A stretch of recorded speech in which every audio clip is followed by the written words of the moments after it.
Olá, bem-vindas e bem-vindos. Se você mora no Brasil, você conhece essa birosca em que a gente vive.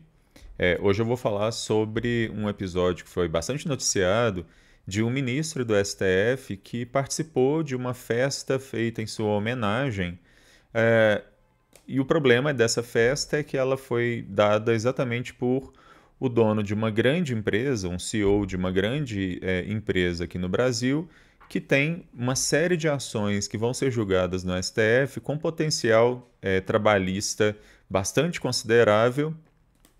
E aí o ministro, então, aparece ao lado dessa pessoa cantando, dançando, enfim.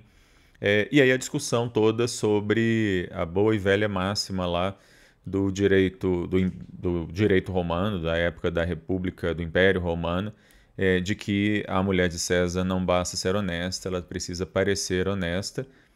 E trazendo aqui especificamente para o direito a questão da discussão sobre a suspeição de juízes para fazer determinados julgamentos. Bom, virá sendo esse quadro que eu faço todas as semanas, falando de questões de direito, e esse conteúdo fica disponível no YouTube, no meu canal do YouTube, Alexandre Bahia, assim como o podcast do Berosca News é disponível em várias plataformas. Se você gostar desse conteúdo, curta e compartilhe. Então, o ministro Barroso, presidente do STF, ele apareceu então dançando e cantando numa festa beneficente dada em sua homenagem.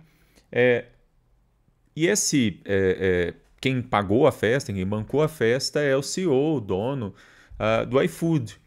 Existe uma ação no STF com potencial de repercutir em todos os tribunais, em todos os processos presentes e futuros, sobre se há ou não vínculo trabalhista entre os entregadores e o iFood, assim como entre os motoristas por aplicativo e o Uber e outras plataformas desse tipo. O tema da repercussão geral é o tema número 1291. O STF está para julgar isso, e aí aparece então esse evento. Calhou, né? E a justificativa do evento era de que o ministro Barroso estaria sendo homenageado pela luta dele sobre questões identitárias, algo sobre o qual o iFood também teria ações sobre questões identitárias. E aí a discussão, toda a discussão, é exatamente como eu disse no início do vídeo. O ministro do STF, o ministro de qualquer tribunal, desembargador, enfim, juiz de qualquer tribunal, que está em vias de julgar um caso que um enorme potencial econômico, porque se o iFood e a Uber e similares foi reconhecido o vínculo de trabalho dos entregadores e motoristas, isso gera uma série de obrigações trabalhistas, de direitos dessas pessoas com esses subempregos, né? Hoje, no direito do trabalho, se fala já há algum tempo nessa chamada uberização das relações trabalhistas, que no final das contas é a precarização absoluta dessas pessoas que não têm nenhum direito trabalhista, não tem nenhuma proteção. Se quebrar a moto ou se quebrar o carro, se essa pessoa sofrer um acidente, ela não tem nenhuma proteção, ela não tem seguro nenhum, ela não tem as proteções previdenciárias, isso para não falar, é claro, de aposentadoria, enfim. E é esse caso de enorme repercussão que está para ser julgado no STF e está para ser julgado num tribunal em que o Barroso é exatamente o presidente. Uma coisa que a gente aprende nas aulas de processo é sobre suspeição. E a gente não está, obviamente, dizendo que o ministro Barroso vai julgar de uma forma ou de outra, ou que ele está sendo comprado, alguma coisa assim.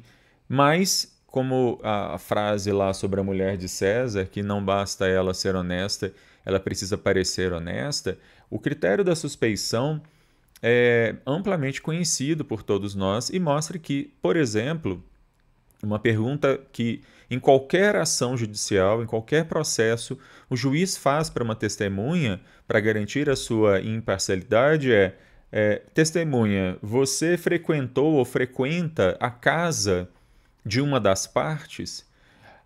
E que é exatamente o caso aqui. Né? Aqui não é nem a testemunha, é muito pior do que ser a testemunha que tenha laços de amizade ou que frequente a casa. Essa é uma pergunta extremamente corriqueira para qualquer testemunha, como eu disse, mas aqui a gente está falando não da testemunha, mas do juiz que vai julgar. Ele é um entre os 11, mas ele, ao mesmo tempo, também ele é o presidente do STF. A gente poderia ampliar essa discussão para questões mais amplas, o fato de que, com muita frequência, grandes litigantes no Brasil oferecem congressos, e aí com muitas aspas, congressos para membros da magistratura em geral, e esses congressos são congressos em cidades litorâneas, em resorts, muito caros, e até congressos fora do país, congressos em Lisboa, em Paris, em outras cidades, e em que esses magistrados vão gratuitamente ali participar desses congressos, e esses grandes litigantes, inclusive, normalmente têm ali processos pendentes de julgamento perante os próprios juízes que vão julgar esses casos.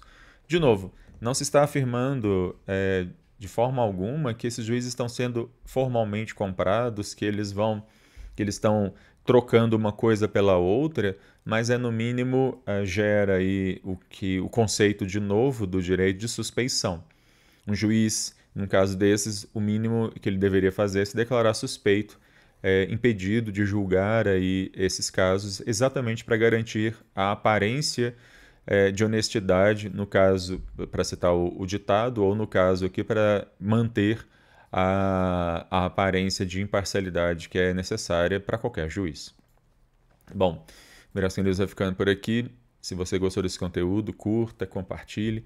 A qualquer momento eu volto falando de mais alguma questão maluca, absurda e estapafúrdia que acontece nessa beirosca de país.